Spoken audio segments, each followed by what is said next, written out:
رخ کرتے ہیں سوات مدین کا، جہاں پر 10 سالہ بچے کو بے دردی سے قتل کرنے اور مہنگائی اور غریبوں کے گھروں کو مسمار کرنے کے خلاف احتجاجی مظاہرہ ہوا۔ اس بارے میں مزید جانتے ہیں ریاض احمد کی اس رپورٹ میں۔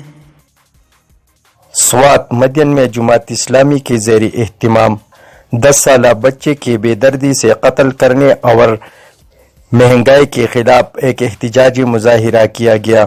مظاہرے سے خطاب کرتے ہوئے مقررین کا کہنا تھا کہ موجودہ حکومت مہنگائی کنٹرول کرنے میں ناکام ہو چکا ہے، تجاوزات کے نام پر غریبوں کے گھر توڑے جا رہی ہیں۔ 10 سالہ بچے کے قاتل کو جلد سے جلد گرفتار کرے اور سرعام پھانسی دے۔ کیمرہ ٹیم کے ساتھ ریاض احمد، مدین، سوات۔